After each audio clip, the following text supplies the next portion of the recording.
Do you want to vlog with a Canon R5 II and a 24-70 2.8 along with a battery grip? It is super heavy. Is it worth it? You tell me with the image.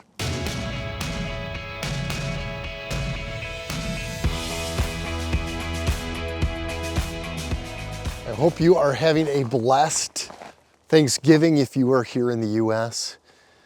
It is beautiful here in Upper Peninsula of Michigan, the UP baby, Marquette, Michigan. All right, can you see me? Does the camera see me? Is the tracking all right? And yes, it's in the 20s. It is cold. There's not a lot of snow. There is some snow. And I thought this would be a great time to do a 24-70 test, not only with video, but also with photography as well.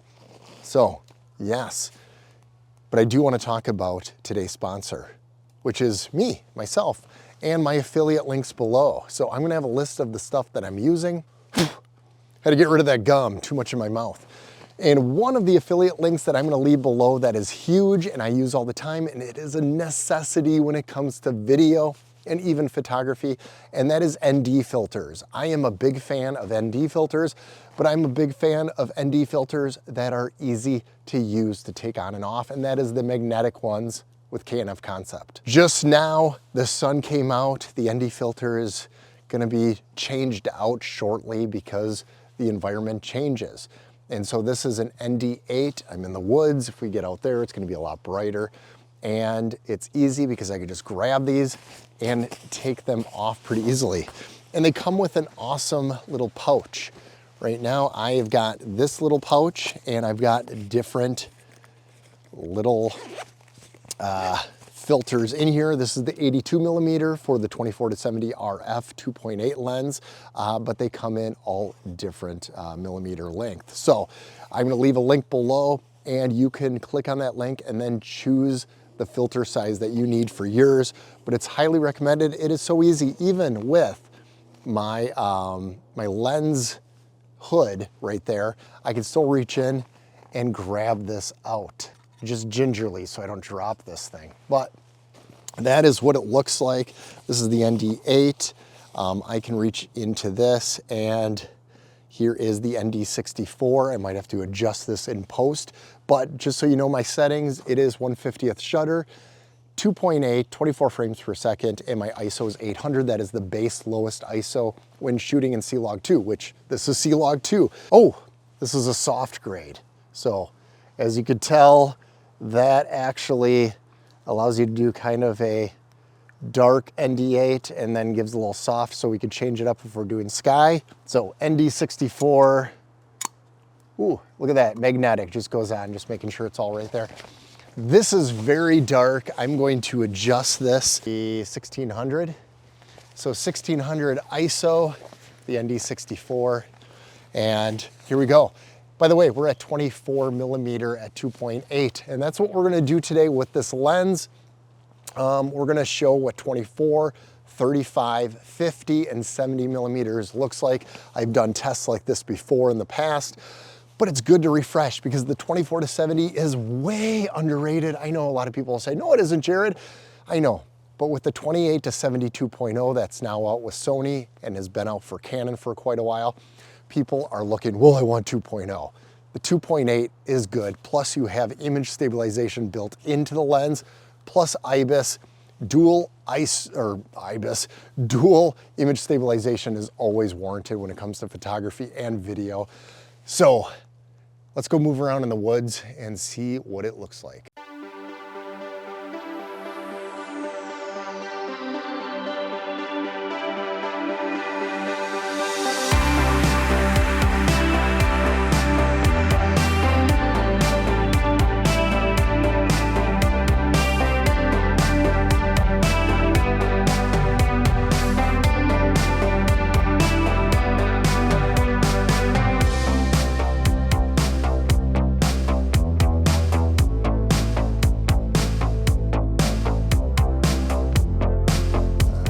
Some people in the hot tub, my wife and my sister-in-law. You're gonna be on YouTube. Well, as long as you tag my Instagram. Yes, I could do that. Okay, thank You'll be famous. All right, so again, this is 24 millimeters at 2.8, and this should give you an idea of how the 24-70 operates. It's a very, very sharp lens, even wide open at 2.8. And we might as well, unless you want the f4, you might as well be testing these and showing them off at its widest aperture.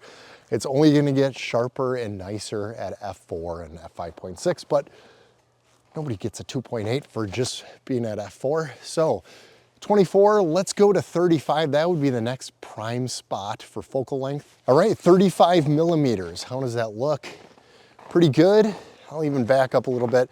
The tracking on Canon R5 II and most Canon cameras right now, along with the RF lenses, is very good.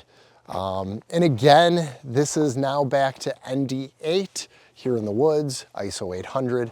This will give you an idea. Oh, it is C-Log 2 and it is the oversampled 4K. So the 24 frames per second oversampled from 8K to 4K. So this will give you an idea. Let's go to 50 millimeters. Now, this is at 50 millimeters, and I want to tell you, now that we're at 50 millimeters, I gotta confess something if I haven't already. I pre-ordered the RF 1.4 50 millimeter lens, the L series, that will be coming out in the next week and a half, so I should get that on release day. This is 2.8, 1.4, this thing is gonna be obliterated in the background, not like a 1.2. But the reason I want the 1.4 over the 1.2, the price is quite a bit less. You're looking at about $600–700 less, actually more than that, about $800 less to go with the f1.4. Also, it has a declicked aperture for video. You're going in and out of environments like this on the go and you're filming. It's nice to just change the aperture right away. If you don't have an ND filter to do that and it is a live broadcast or a live video, it is nice. Or if you're doing interview style, that's good too. So this 50 millimeter will be much warranted. I'm choosing it over the 35 and the 24 because 50 still has a good compression with good bokeh. The 35, there's more distortion in the face. I want more of a natural look, and that's why I like the 50 millimeter over the others. But what do you think?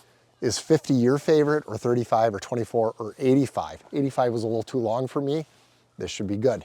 But leave a comment below what you think. Okay, speaking of 85, this is 70, not quite 85, but the closest thing you can get. So right now, you should get decent background blur, more compression, and the 70 is nice. That's why the 24-70 is good. Now, if you can get the 24-105 f2.8, super expensive lens, around $3,000, you could keep that all the way to 105. But if you're gonna be doing a headshot with the 2.8 version of the 24-70 at 70 millimeters, it's pretty good. There's still enough background blur right there, and I'm in pretty good focus and sharpness at 2.8. So it started snowing a little bit out here. It is so gorgeous. This is at 50 millimeters, 2.8. There is a tractor or something in the woods over here. Oh, never mind, snowmobile. I should probably move this.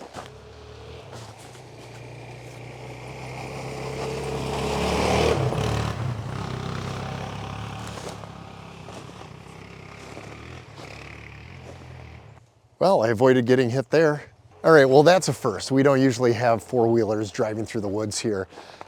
But 50 millimeters, let's get back to my ADD. Okay, 50 millimeters, 2.8, the 1.4 will be really awesome. Great blown out background, so stay tuned for that video. As an ambassador to KNF Concept, I love their ND filters, the magnetic ones. So be sure to click on the link below, check out the huge discount, use the code Jared, and you'll even get another 15% off, I believe, on top of like the 20% off.